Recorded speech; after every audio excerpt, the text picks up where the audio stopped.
luck.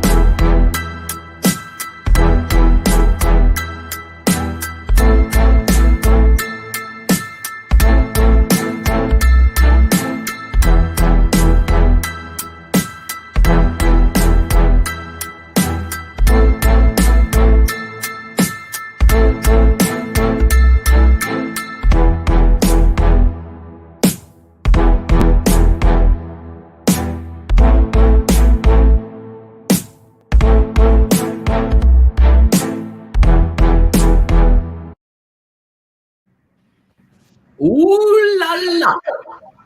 Oh boy. Welcome everybody, and a very warm and special welcome to our guest today, Kristy Tupper. I'm so grateful that you could make it, that after having a fantastic vacation, you decided to come to the three of us, which is like, as we call it in an old German science fiction film, it's a backdraft to somewhere else where you sometimes do not want to be. So let's make it a fabulous evening or a fabulous morning, a fabulous start in the day. And let's drive the knowledgeable Kristy to her specific parts of why women in leadership are special, smarter, better, less curious than men, and some stuff like that. Because I suppose that one of the prejudices we hear very often is that women are curious and men are just taken by their feature for science because they have a certain kind of curiosity. I doubt this. Now, Kristy, before we start, after we had a fantastic warm-up, and I did laugh more than the rest of the last 2 weeks, honest, I would say, please introduce yourself a bit to our audience, which will then never, ever forget you.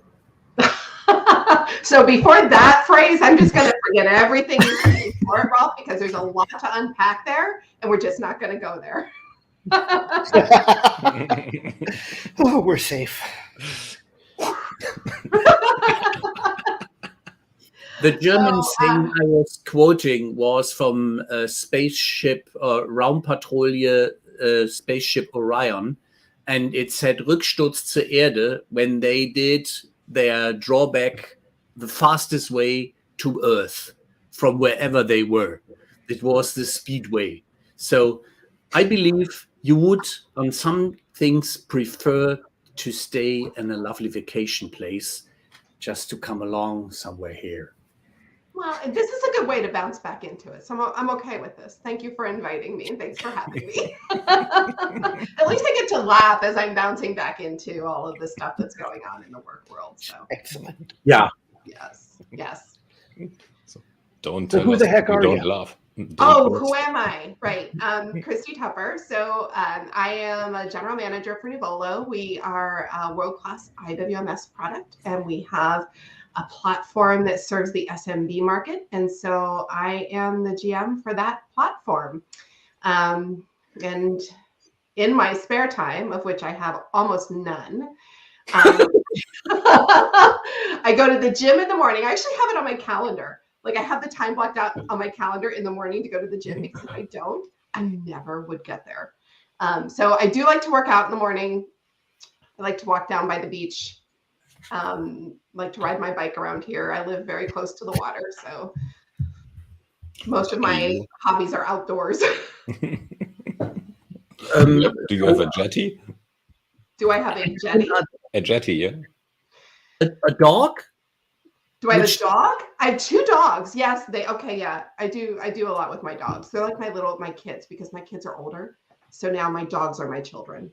Yes. Okay. Yes. So they move you if they are large. They're little. Okay. You move. I'm not going to have a dog that I cannot pick up when I need to pick them up. That is a very smart move. I'm admiring you. My husband will not have a dog that we cannot clean up after with, as he describes it, one tissue. So our dogs are relatively small. That is a very fine description. But now I'm getting, honestly, wissbegierig, curious in the male version, because what does your platform deliver on benefit for the small, medium business companies? So we have our core product, our enterprise product, serves enterprise size customers, right? And what we've done is we've taken that and we've looked at what that can do, where it would benefit a small business or a medium-sized business, right? And we've tailored it. We've done it's highly configurable. So for our SMB customers, we've configured it out of the box, right? So implementation is fast, right? The sales cycle is fast. Everything can be stood up very quickly. And we're built on the ServiceNow platform, which you guys are familiar with, right? So everything is on one platform. So it's all tied together. So regardless of how many modules you purchase, they're all sharing that same database. And all that data can be linked together. That's cool. And now from that, surprise the audience, we come to female leadership, such as by establishing that out of a big one to make a beneficial smaller one, you took yourself, let's say, the freedom to drive this, or what was the cause that you are now the general manager of this? They decided before I joined the company that they wanted to do this, and they had gotten it started. They just needed somebody that could come in and kind of handle everything end to end, right? Because it's the entire platform. It's everything from product development to sales and marketing and documentation and the legal side and contracting and, everything, customer success, services, everything that's involved with basically owning a platform. Yeah. So you became the universal Swiss Army knife because you can cover it all, you know it all, and you just proved it. Or I've learned it along the way, but don't tell my boss that. No. We can go for the more expensive one, for the Leatherman tool in a female version, which has even more sexiness, more techie approach than a Swiss Army knife. Do we really want to start talking about a leather woman on this channel? No. It really conjures up an image that... Excuse me? I was talking about a universal, fantastic, generic tool which is capable of saving everybody from disaster, such as, have you ever been with a flat tire on your bicycle, having no tools, and you just had your pocket knife? Then, my friend, you are very, very grateful if you at a sudden have somebody passing by who just opens his pocket and takes out his Leatherman or his Swiss Army knife and says, "We fix it, no problem." I noticed how all of those were he's. Question is how all those pieces on there fix a hole in the tube. That was not the topic. That was also, the chewing gum is needed or something to do the mental mending kit. All these details. My friend Tom is always looking for the details. But coming guys now, always carry duct tape. Yeah, duct tape is that a guy thing? That tool. No, well, it's a sailor thing. Yeah. It's harder to carry around, though. I mean, duct tape. We don't have hand. This is the thing that you need. Duct tape is a sizable thing. It's the end all. I'm trying to find any excuse I can for us to not look stupid here. He's over there. He's the he's the sailor. He is the knowledgeable guy with the duct tape. I have only that silverish flexible tape, which I, in case of emergency, fix nearly everything with, such as a hole in the waterbed or something like that. That could get otherwise a disaster. So you're proving my point. Thank you. and careers, we have just started a little bit. Hobbies. So you just said your children are larger in age. Yes. Would you like to share? My 3 sons are 30, 27, Oops. and 24. Okay. I have 2 sons. They are 23 and 19. Okay. So they really don't care what their mom does on a daily basis. But my dogs, on the other hand, are incredibly excited about whatever I'm going to do. Wow. Yes. That's the good See? thing about dogs. They're your Yeah. best supporters. Yep. That's right. And they don't care if you told them to wash the dishes and they didn't do it and you have to yell at them and they don't wreck the car. And yeah, I mean, they're Well, much easier. the dogs don't care and the kids don't care either. So where's the difference? Yeah, well, that's true. That's a good point. Yeah. Clearly you At have least that's my experience. But And then, as a sudden, we are equal, male and female, in not doing the things which are not pleasant, such as cleaning the dishes, clear up the room, or do something else in that arena. Now, this is fantastic for the row back after we have touched a bit career, a bit hobbies. I honestly don't know in depth now, but what is honestly the difference in women in leadership, and what are the challenges women are facing more than males?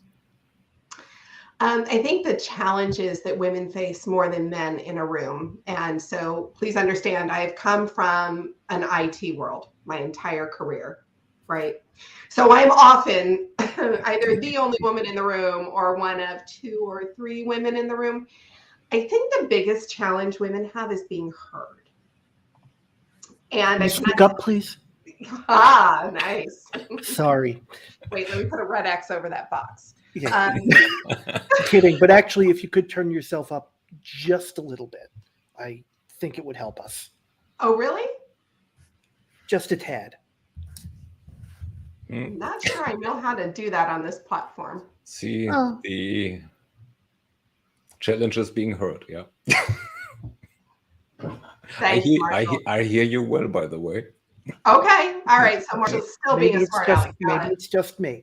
Didn't mean to derail you. I apologize.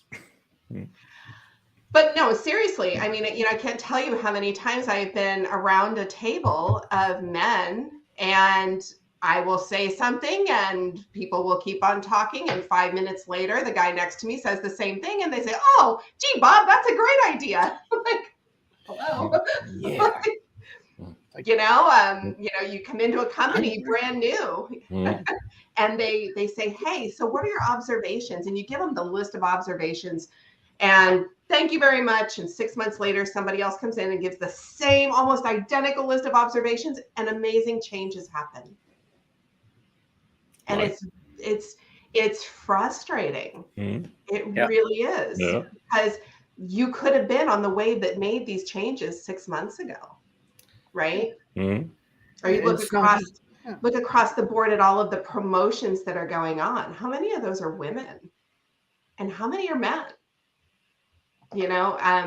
So being heard and being given credit for the ideas that you actually have is really difficult. Yeah, you have to get past that before anything else. It's a funny, in the sense of strange thing, that there is a reasonably sized subset of men who will complain that women are being focused on now for promotions, for being placed higher in a business. But these are the same guys who have been taking credit for women's ideas for years. If they hadn't been doing that, then we wouldn't have a conflict over that. Right. Or hopefully we wouldn't. Right. Yeah. I mean, the best way I've found to even overcome that is, and it only works if you have another woman in the room, is, that whole pack approach where, I say something, she repeats what I said a little bit louder and gives me credit for it. She says something, I repeat what she said a little bit louder and give her credit for it. Because you almost have to say it twice for people to hear you. amplify. Yeah.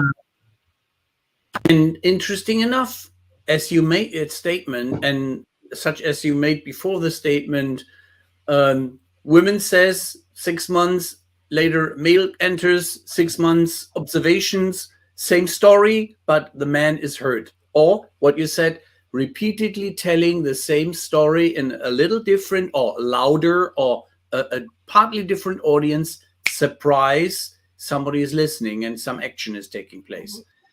Yeah. Interesting. Yeah, and I those have been my experiences. Those aren't, hearsay. Those are actually experiences. Yeah.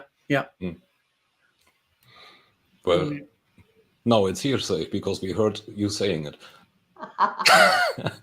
No, but in general, so what, apart from the pack approach, so what strategies are there to help? Do quotas work? Do you have any experience? You might not have experience with quota at Nuvolo, but what do you think? I think, I've done a lot of listening lately on the topic. And there's a movement out there called Curb Your Authenticity. And I don't know if you've heard it, but women are viewed as emotional, right? And at one point I had somebody say to me, because in my last position, I was very passionately connected to what we were doing. It was a product where you were enabling caregivers to communicate with one another. So all of the doctors and all of the family members giving care to an individual could communicate with one another about that care. And I had been in that situation with my mom, right? So, Dr. A puts her on med 1. Dr. B puts her on med 2 and reduces med 1. Dr. C puts her on med 3, ups med 1 again and cuts med 2. And by the time you get back to the GP, he's going, wait a minute, what happened? Nobody. And now she's in the hospital because all of these meds have collided, right? I was very passionate about that and very passionate about how we were supporting that and wanting that to succeed. And in one of my reviews, I was told that I'm too emotional.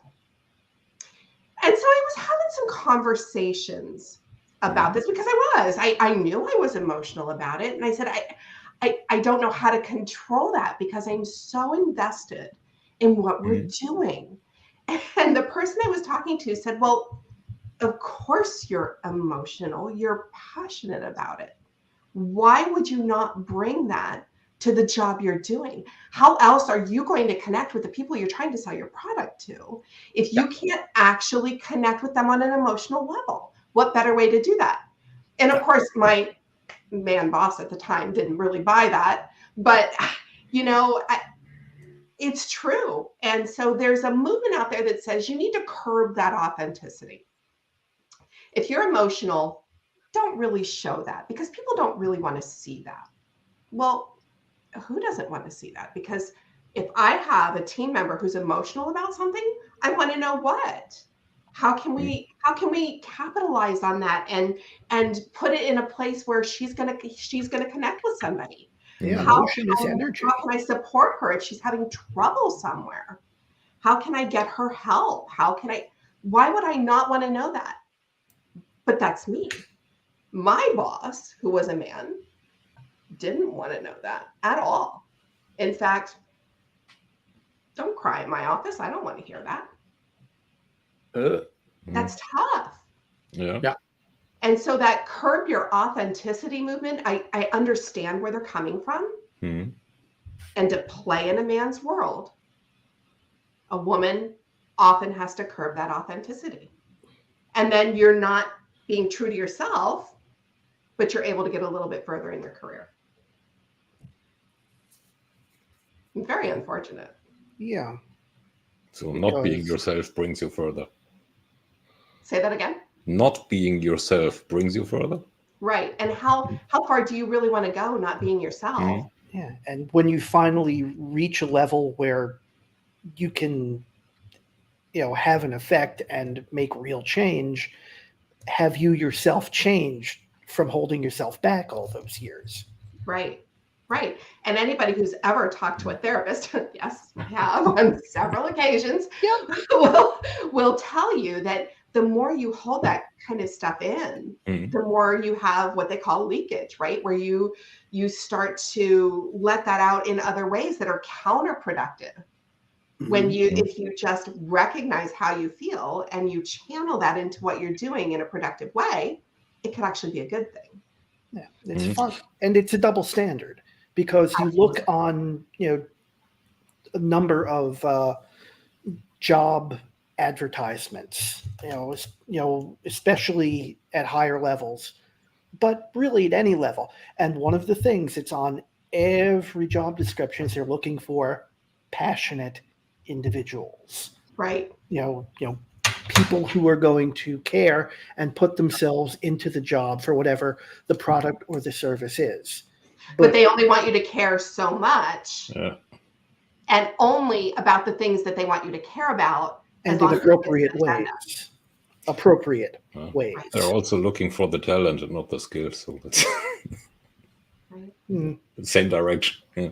But if you curb yourself, so basically streamline your personality towards the majority personality, doesn't that kill innovation of the company? Because if everything is streamlined, I mean, it's like being blindsided, right? That's why companies who are led by women are so much more inclusive. Okay. Right? Yeah. All of those facets of your personality make up who you are and what you believe. Yeah. And we all need to know that, right? Yeah, I definitely feel like when you're in a company where women are more of a presence, there's a different feeling. I can't tell you how many times I remember one specific situation where I was sent to a customer site clear across the country. I had 2 little kids, and they said, "Look, we need somebody to do this. You're the only one who actually knows these technical transactions. So you're going to go and you're going to implement this product, and you're going to be gone for 6 weeks." And I'm like, what? Okay, was a great opportunity. 6 weeks, I can do that. 6 weeks turned into 4 years. Okay. And I was doing it. The entire team I worked with on my company side was male. Now, the client side, mostly female, which was a great outlet for me. My company, mostly male. And my personality changed. I swore more. I got angry more because everybody else in the room was doing it. I handled people more roughly than I normally would, without empathy. Okay. Because every time I tried to do it my way, right? Well, if you look at where she's coming from, I can see where this would be frustrating. Well, we don't care that that's where she's coming from. This is how we do it. Okay. Sounds like the office rules. Right. Never did it differently. Right. Always done it that way, and how dare you? And if you are one woman in a team of 6 men, nobody really cares what you think. 4 years of being somewhere else means you got yourself a Winnebago. You know what it meant for me? I literally, every Monday morning at 5 a.m., took a flight from Harrisburg, Pennsylvania to San Francisco, California. I was there Monday through Thursday. Thursday night, took the red eye back and tried to catch up on everything my kids had done that week. And I had a little one. He was in 1st grade. His brother was in 5th grade. And 4 years, well, I missed the entire rest of his elementary school. And nobody cared about that, huh? I was just saying that is hard. That is tough. That is. Yeah. And I don't have kids. I'm just imagining.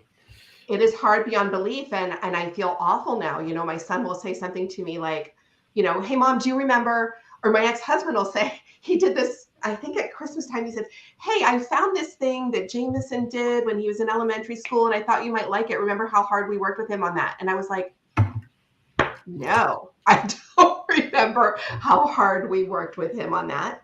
I probably wasn't even there.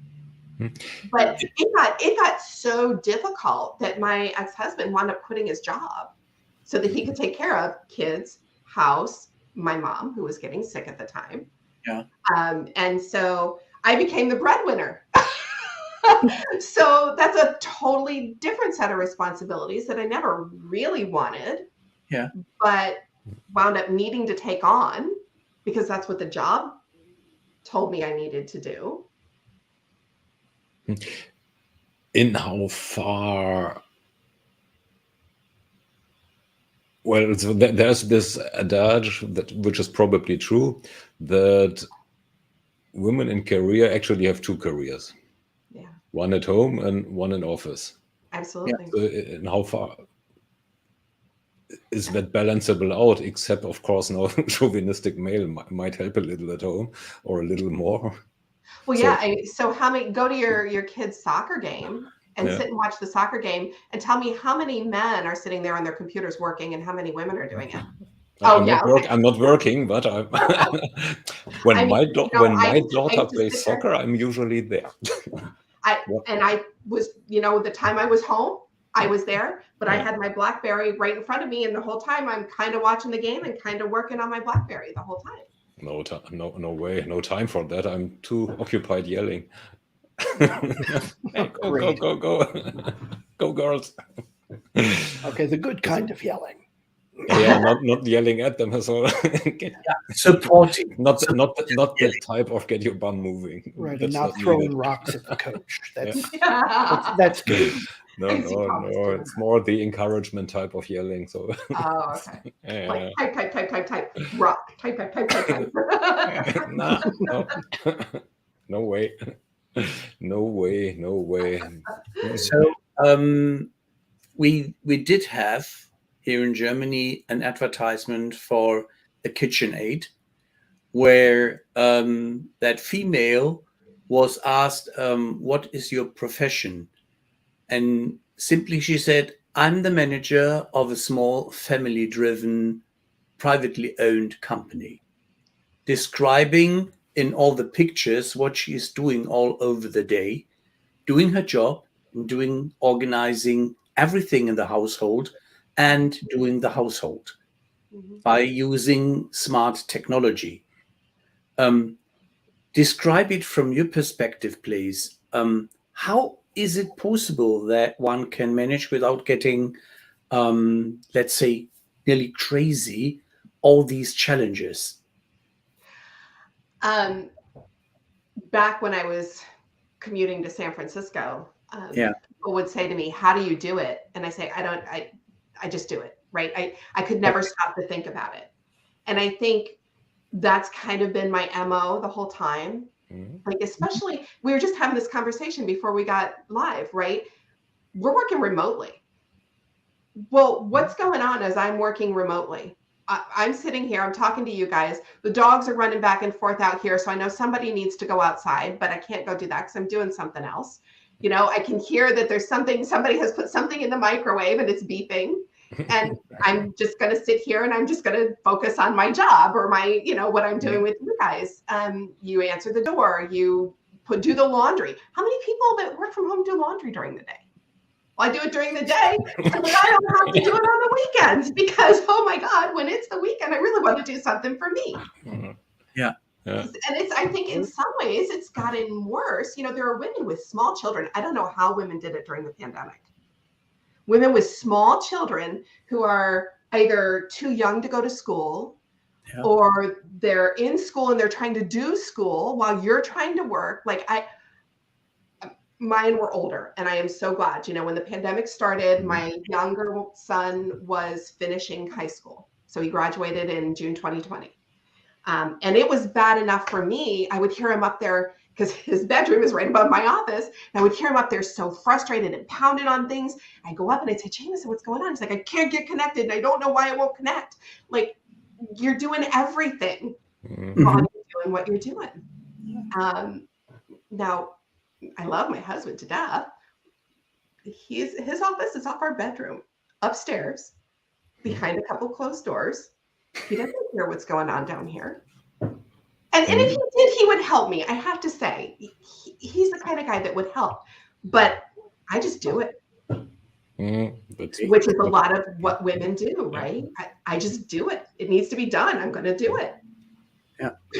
I mean, you should expect support if you have a partner, should you not? I would hope that you don't have to actually do everything when we say you do it all. Oh, I now I do not. My husband is phenomenal.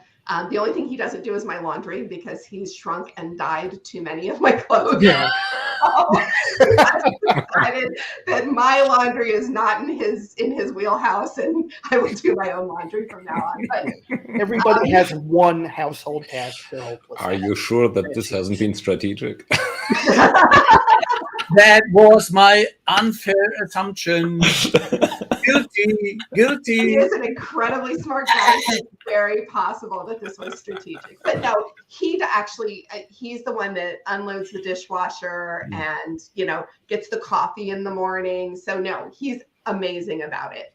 But I've been in situations where that hasn't necessarily been the case. I remember walking in the house in the days when I had to work in an office, and I'd walk in the house, my coat was on, my ex-husband had been home all day, and I had my computer bag over one arm and my purse over another arm, and usually the mail in my hand and something else. And I'd walk in the house, and before I even set anything down, I had 3 people going, "Hey, Mom, what's for dinner?" Yeah. I don't know. I just Ask Dad. put this stuff down and take my coat off. Now, my husband is very good about it. And, like whichever one of us is done first during the day, because he works from home too, that's the person that winds up making dinner. But yeah, I mean, it's tough. It's really tough if you don't have a partner, and he's consciously aware of not putting everything on me, which is helpful. If you don't have a partner who's consciously aware of that, I think there's an assumption there. Yeah, you do get guys, I expect, who grew up with mommy doing everything and then figured that he married mommy Mark too. Interesting perspective, but that could get into a disaster area. And we have, as we came to the point, you managed curb your authenticity. And why I like you honestly so much is that you are empathic, emotional, and very energetic. And you burn for what you do. This is my feeling from the heart. Yeah. I don't think any of us have ever wondered if we were getting the real Kristy or not. You would not be the first person to say that. But We know we're getting you, and we appreciate it. The rest of the world, I don't know, but you do. There are some people I don't need in my life. That's okay. Yeah, this is fair enough. But the thing is, for instance, seeing it from the differentiating view, those customers you are interacting with, male or female, get an experience which is incredible, because there is somebody at the other end who's taking care, who is very involved, and who is looking for the benefit for his counterpart at the other end of the horn. And this is something which is unique. Yeah. And this is one of the things which made us tick in the way as to dig in a bit more in why are female hypothesis the better leaders in organizations, in businesses, and why don't organizations realize that they could have a real benefit in getting more women involved on the board of directors, on trustee boards, and all this organizational stuff, which is occupied by males. I agree. When I took this job with Nuvolo, and our chief financial officer gets a kick out of this, but when I took the job with Nuvolo, the first thing I did when I knew I was going to interview was I went out and I looked at their executive team to see if there were any women on it. And there were, which was good, right? Right. I think you're right. And I do think it needs to be balanced. I think men have strengths they bring. I think women have strengths they bring. Yeah. And when you have a balance of men and women in any situation, you've got that empathetic view, you've got the authenticity, you've got a focus on work-life balance, you've got a more upbeat kind of environment, but you've also got the part that men bring, right? The stronger line, the stricter line, the laser focus on whatever their topic is, whether it's sales or finance or whatever. And I think those two, when they're balanced, leads to effectively running a company, a marriage, a friendship, a partnership, a relationship, whatever. I mean, I for one said to my husband when we got together, I'll make money, then I'm going to give it to you. And you figure out what to do with it, because I can, but I don't like it and I don't want to. Smart. Mhm. And so you have roles. And as long as you understand what your roles are and what the delineation is, and you understand the strength of all of the people you have in those roles and who those people are, know your audience, who those people are, then you can effectively balance a leadership team. Within a leadership team, in how do the dynamics, the group dynamics, change when with an increasing number of women being part of the group? Starting from one minimally, I mean, you can't observe zero, right? To 100% women. Well, I think men laser focus on things, which is one of the great things about having men in charge of certain areas of the business, right? That need that laser focus. But I think women bring a broader, more rounded, empathetic perspective. And so it's going to skew that way, depending on whatever you have on your team. And there are exceptions to everything, right? There are some women who are hardline, laser focused, really just can take the place of a man in a room. Right. You'll find guys who are about the empathy and the general, right, general jack of all trades kind of thing. Right. Yeah. So there are exceptions to everything, and it really depends on the team that you have. But it's prudent for someone at the top to take a look at that mix when they're deciding on their next hire for the C-suite, right? Look at that mix. Where do you have your balances of power, and how do they interact, and what would benefit that to complement both sides of it? Might be a man, might be a woman, but take that into account. Don't just look for skill. Don't just look for years of experience. Don't shoehorn somebody into that, but really think about, what do I have now? Where do I want to go? And what strengths are these people going to bring to this before I make that decision? Growing out of something we discussed earlier, which was trying to make yourself heard in a room where you may be the only woman or one of very few. If we're talking about leadership, how difficult can it be to get people to accept your authority, to accept your leadership, or to believe that you know what you're talking about, when, obviously you do, or you wouldn't have the job, but they're questioning you anyway? Relationship building. So you have to know your audience. I I had a boss one time and I called him boss. Oh, There's a reason I called him boss. Was he worried about you he needed the being positive. better than him? No, he made it very clear that I could never do his job. He was not worried about me in any way, shape, or form. He was Okay. one of those. But if I wanted to have a productive conversation, Uh-huh. I would walk in and say, hey, good morning, boss. And that started me off on the right foot. Such No. as big smile on his face. Uh-huh. You have to know who you're working with. Yeah.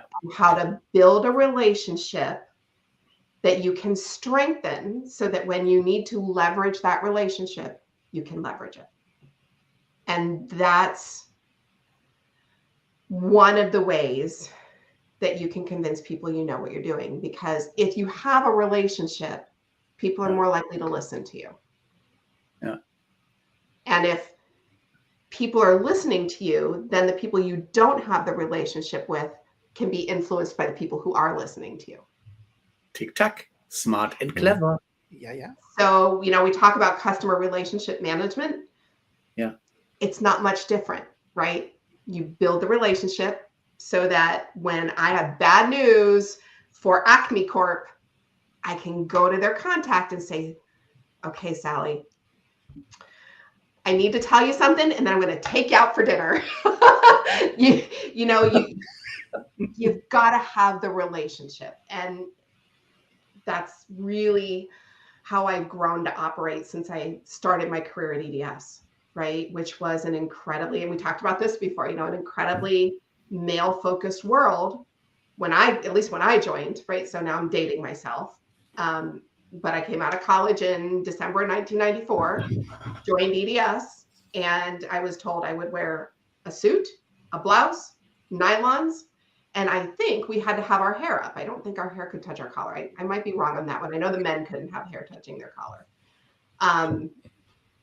And so it was, that very militaristic environment. And I learned very quickly, well, probably not quickly enough, but, I started to learn how to act within that to get people to hear me, because it was definitely male dominated. You said just a moment ago, relationship building is one of the strategies. That implies there's at least one more. Well, you can force your way into anything, right? It doesn't work as well. You can force your way into a situation. You can say, why are you listening to him when I said the same thing 6 months ago? Or you can just sit back and recognize that at least it's getting done, even if you didn't say it. There's a time when force is good. There's a time when it's not. I used to keep every email I ever sent so that I could come back and say, look, I said this. And I don't so much do that anymore. I mean, I feel like people finally hear me. Now, it's taken how many years of a career, right? 25 years of a career to get there. Now we probably got two extreme ways. What working ways are there in between, if any? You get lucky, and you've got people who respect you coming in that hear you. But it's hard if you don't know anybody except maybe one person in the company that you're joining. You're walking into a company starting from zero. And so until you build that respect, you have to leverage one of those other approaches. How about forming, just going short of using the word union, a group, a group of like-minded people as a kind of a lobby group? Oh, sure. Whether that's, in my last company, I was part of the DE&I group, right? And so we focused a lot on inclusion and making sure women are heard, and conflict resolution, and understanding the words that are coming out of your mouth and how they're going to affect other people. The company I'm at now, we have a women in Nuvolo group, the WIN group, just for that purpose, to, get our ideas out there, to focus on the women in the company, to make the company stronger through the women in the company.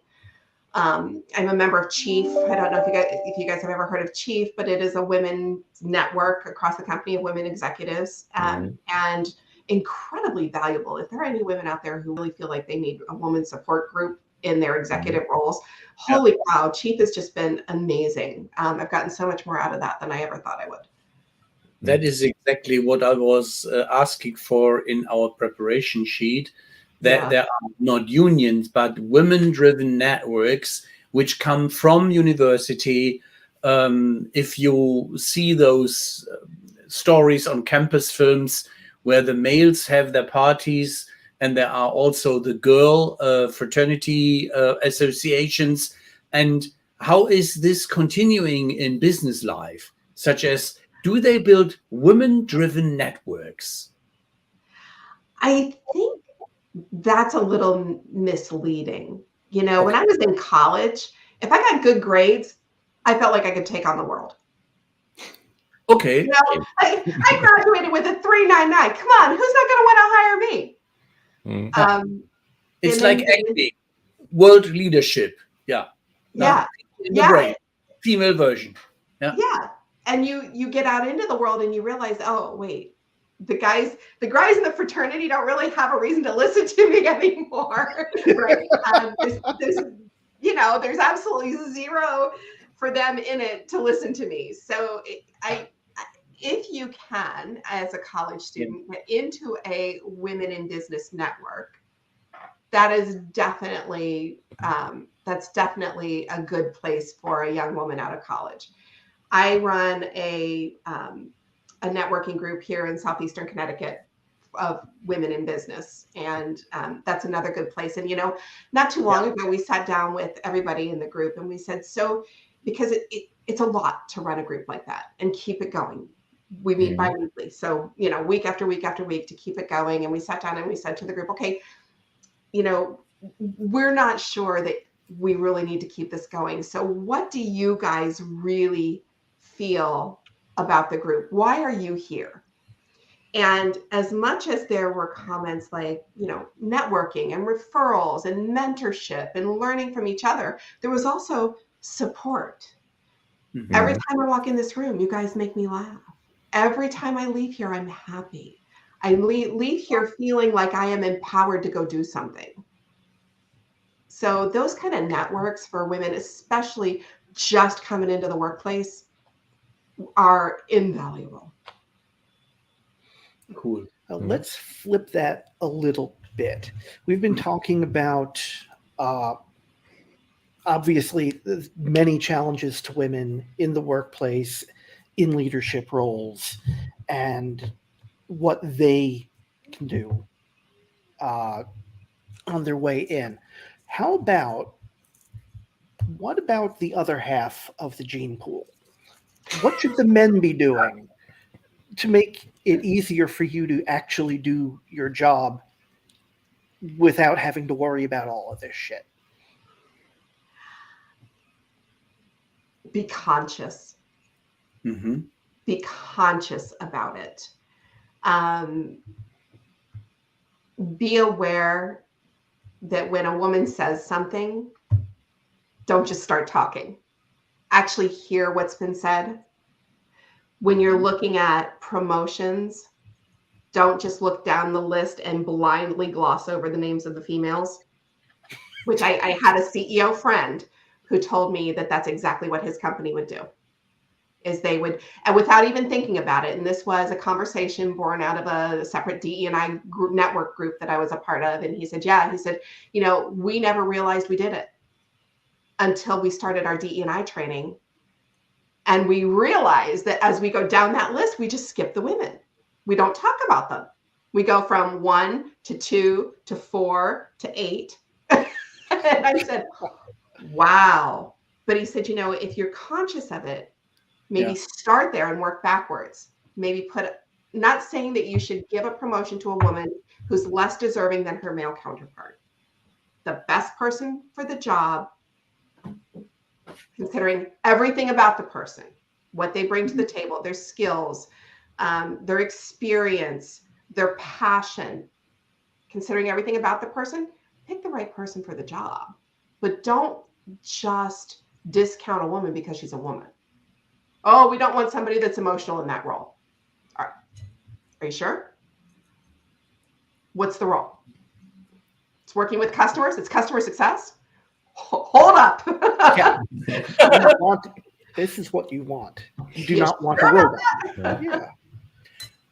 Could you, as I was not directly capable, I can read, but I look more pictures, but the one with the articles you quoted, Forbes and the other one on The Guardian.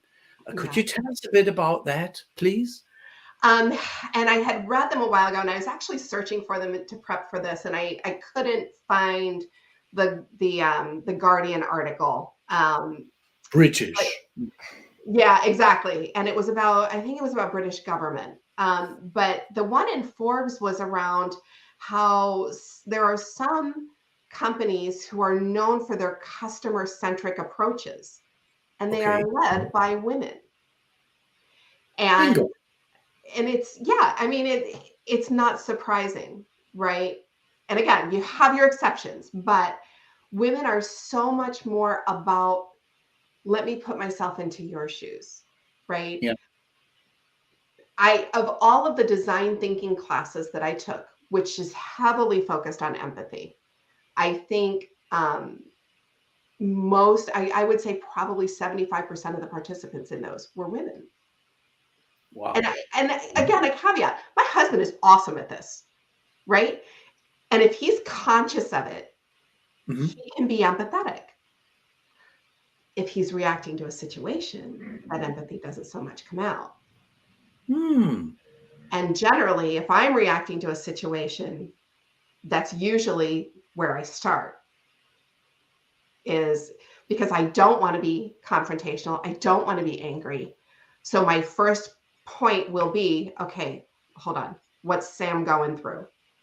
Why is Sam doing this? Sam has got something going on, pretty sure. Let me ask him. And I've done it. Hey, I got the feeling you were angry with me. Did I do something? Oh, no, it had nothing to do with you. I was just trying to get a point across to the entire group. Okay, fine. That's good. That's actual communication. Imagine.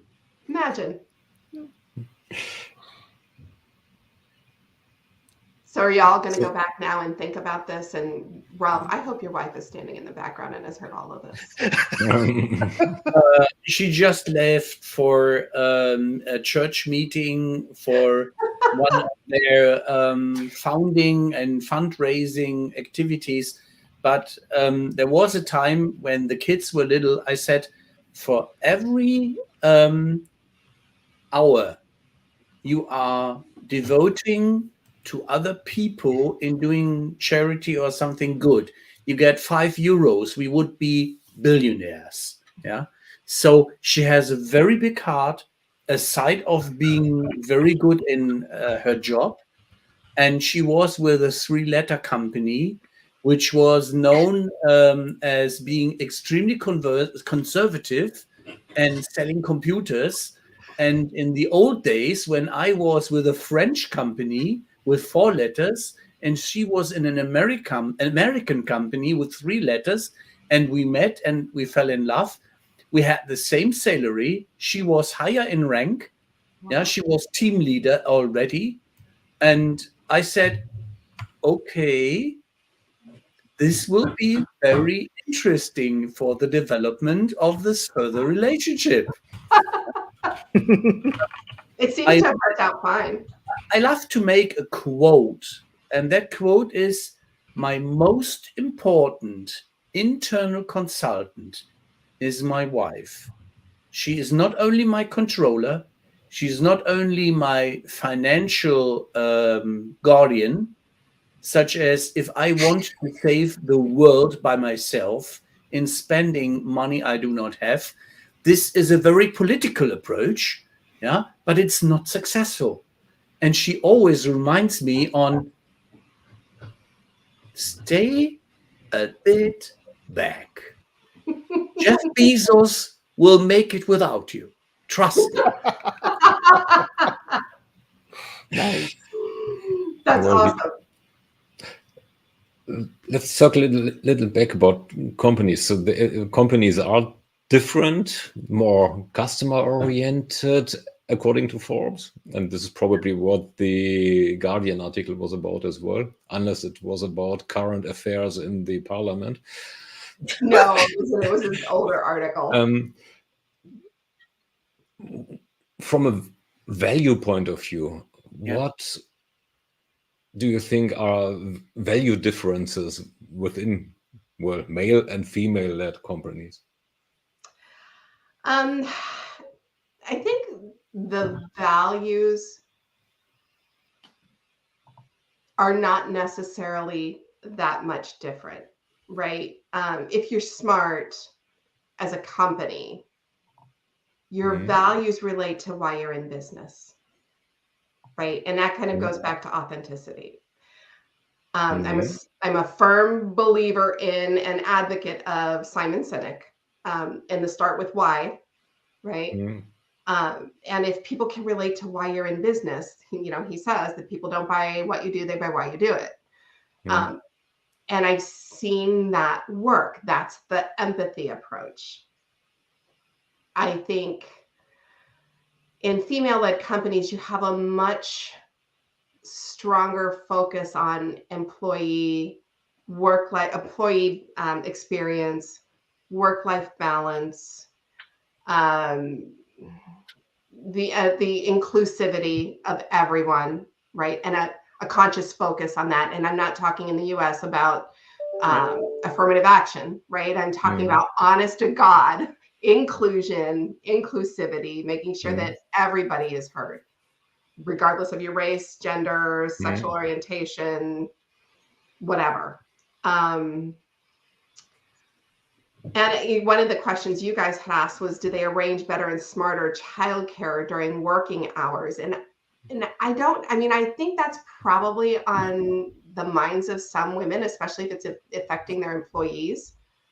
But I think it's more about the employee experience and what they need, right? If your employees need that childcare, then that's what you're going to focus on.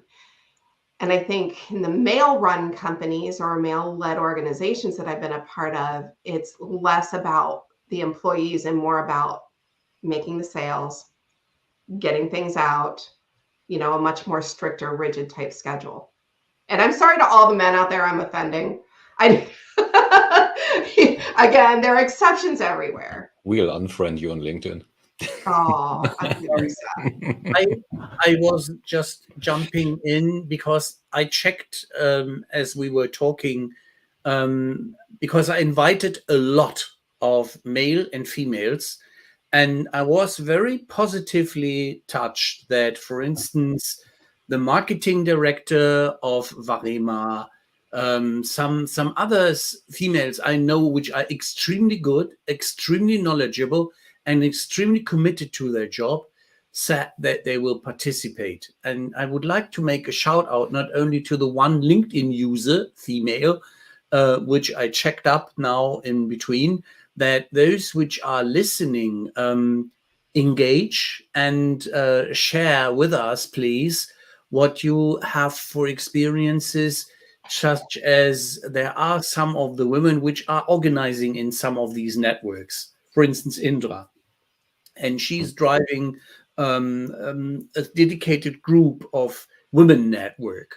And this was one of the points, because my late mother, which is in heaven for several years now, she was very committed. Whenever she was in a foreign country, she knew she had a platform to start getting acquainted to the new country in the American Women's Club. And she was always welcomed as a foreigner. She was always integrated. And from there, she had a good starting point. And this developed my mom to a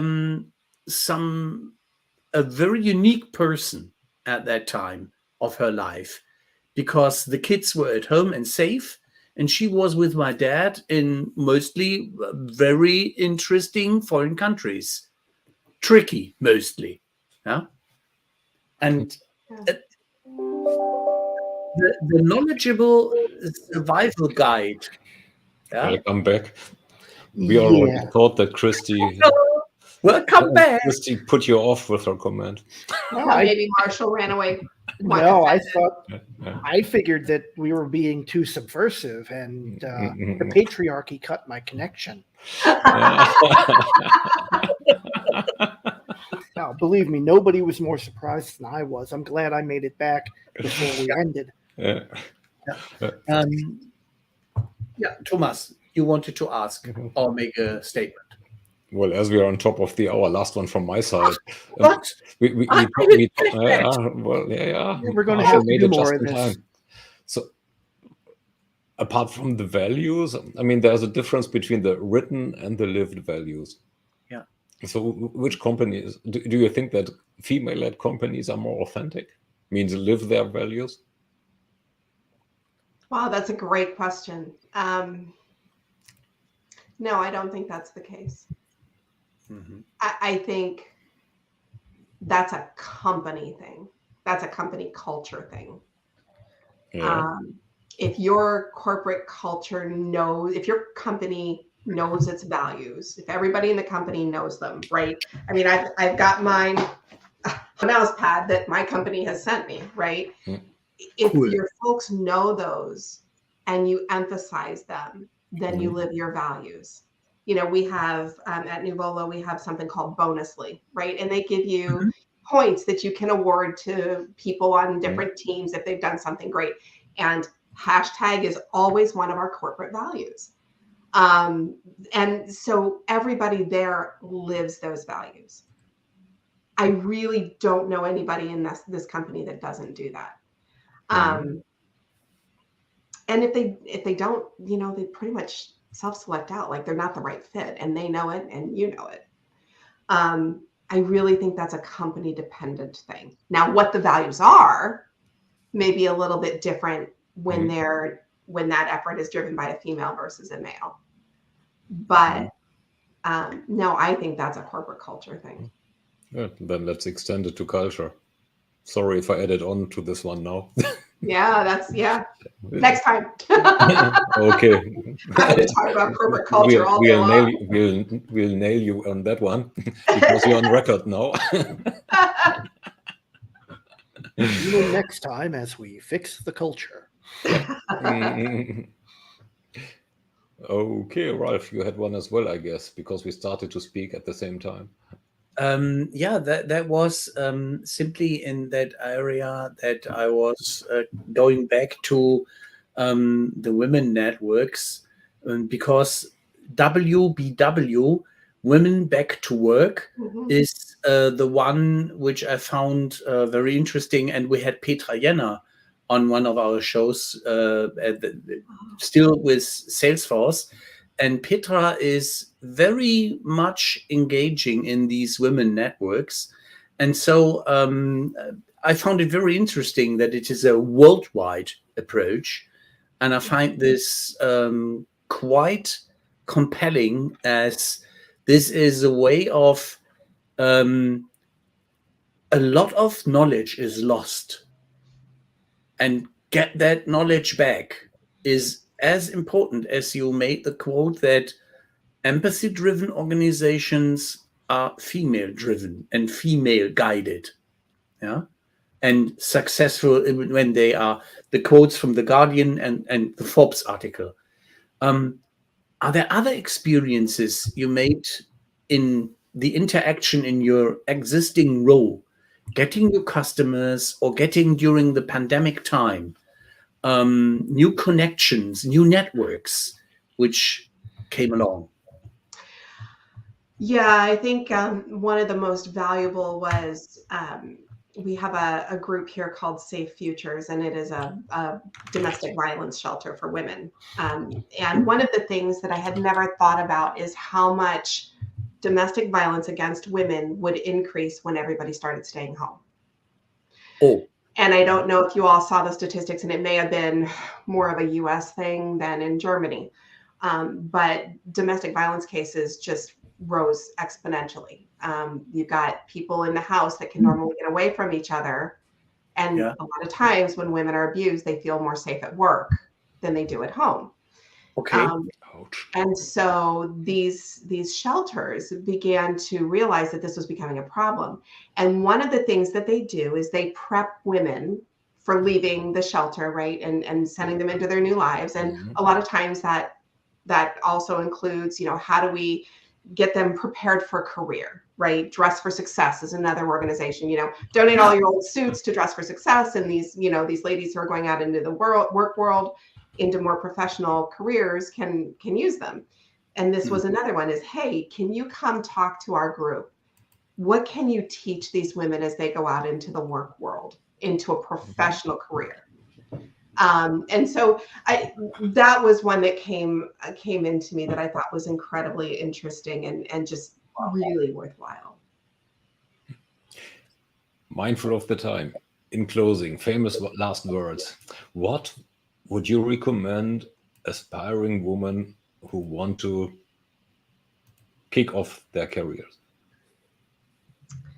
who want to become leaders? Be true to yourself. Be passionate, but also remember that the things that you can't control, it is what it is. And you figure out how to move forward from there. It's not so much about what happens to you, it's about your reaction to what's happened. Perfect. Well said. I think that's the one that I'd like to cut out of this whole episode and put it on the web. If you go right ahead. Yeah. Okay. Thanks, Kristy. As usual. Yeah. It's been more than a pleasure. Yeah. Thank you for the beginning of this Yeah. discussion, which obviously we need to have a lot more of. Yeah. Awesome. Thanks for bouncing me easily back into the work week. And thank you very much that you helped us as a very welcome guest to get it from making jokes on a lot of things, coming back to that very important and serious topic with a very easy way, which is with some males not as easy as it was with you. Thanks for that. Yeah, and also thanks a lot to the audience. Yeah. We are going backstage now. See you next time. Take care. Bye, people. Bye.